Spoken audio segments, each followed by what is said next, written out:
नमस्कार दोस्तों, मैं हूं वंदना भारती और आप देख रहे हैं कमोडिटी इनसाइट्स। आज दिन है 7 नवंबर। मॉर्निंग एडिशन में आपसे ये शेयर करना चाह रही हूं कि कल ट्रम्प की एक स्टेटमेंट आई थी। उन्होंने कहा था कि ये जो शटडाउन है इसका इम्पैक्ट अब इक्विटी मार्केट पे आ रहा है। तो इतना तो तय है कि इक्विटी में टेक्निकली भी एक करेक्शन आता हुआ दिख रहा है। डॉलर इंडेक्स अपसाइड गया, वो भी वहाँ पे सस्टेन नहीं किया और यही कुछ हाल यहाँ पे बुलियन काउंटर का भी, बुलियन भी रेंज में है।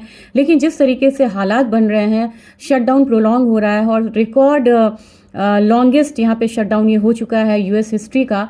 तो इसका एक पॉजिटिव इम्पैक्ट आता है गोल्ड पे। लेकिन गोल्ड बहुत ज़्यादा रिएक्शन इसलिए भी नहीं दे रहा है क्योंकि यहाँ पे एक और चीज़ है, इंटरेस्ट रेट कट की जो बात हो रही थी दिसंबर में, उस पे यहाँ पे कंफ्यूजन है और लग रहा है कि ये कट होगा या नहीं होगा, जो कि पहले लग रहा था कि ये कट होना चाहिए।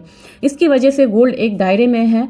और एक ईटीएफ का आपको अपडेट देना चाह रही हूँ, जो अभी ईटीएफ बाइंग है यूएस में, उसमें स्लो डाउन आया होगा। आपको याद होगा कि सितंबर और अक्टूबर में रिकॉर्ड बाइंग हुई थी यूएस में ईटीएफ की, जिसकी वजह से भी गोल्ड बहुत ज़्यादा हायर साइड गया था। सितंबर में 50% बढ़ा और अक्टूबर में 50% के बाद भी वहाँ पे 51% की ईटीएफ बाइंग हुई थी यूएस में। वो स्लो डाउन है इसलिए भी है क्योंकि वहाँ पे बहुत सारे रोजगार जो हैं वो जा रहे हैं, बहुत लोग ऑफ ड्यूटीज़ हो गए हैं, तो इसका मिला जुला इम्पैक्ट आ रहा है। चलिए अब आप बात करते हैं डेटा की। डेटा आज यहाँ पे है नॉन फार्म पेरोल और इसके बाद है अनएम्प्लॉयमेंट रेट। लेकिन आपको पता है एज पर कन्वीनियंस ये डेटा आ भी सकता है, नहीं भी आ सकता। मुझे लग रहा है कि शायद ही ये डेटा आए। अगर डेटा आता है तो यहाँ पे थोड़ा सा क्यूज मिलेगा मार्केट के लिए। मार्केट ट्रेड कैसे कर रही है?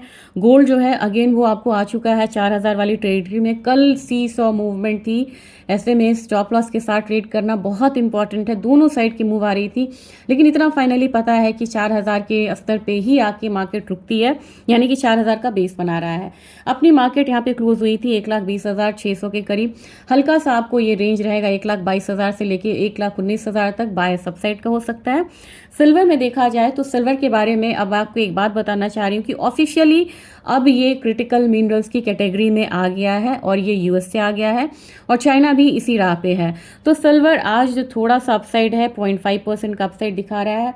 यहाँ पे ट्रेडिंग क्लोज हुई थी 1,47,000 के करीब और अभी ट्रेड हो रहा है $48.14 इंटरनेशनल मार्केट में। तो आज ये थोड़ा सा दायरा इसका बढ़ सकता है 1,49,000 से लेके 1,50,000 से लेके 1,46,000 का एक जोन हो सकता है।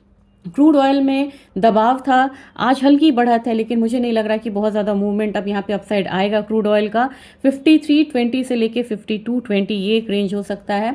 लेकिन नेचुरल गैस यहाँ पे काफ़ी स्ट्रॉन्ग मूव दिया और मैंने कहा था कि 4.6 के करीब ये जा सकता है धीरे धीरे।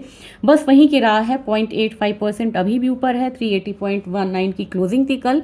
एक्सपेक्ट 392 इन नेचुरल गैस, ये रेजिस्टेंस है। धीरे धीरे ये 400 407 आएगा। जो लोग थोड़ा सा यहाँ पे 2 महीने 2.5 महीने का व्यू लेके चलते हैं, उनके लिए मैं ये कहना चाहती हूँ कि ये 425 के करीब भी जा सकता है, जो इसका एक लॉन्ग टर्म रेजिस्टेंस यहाँ पे है। लेकिन हमेशा अगर आपको ध्यान देना होगा कि 360 ब्रीच करता है तो फिर एक वीकनेस आ जाती है इस कमोडिटी में। Base metal counter crude zinc यहाँ पे अच्छा है, एल्यूमिनियम में एक वीकनेस है।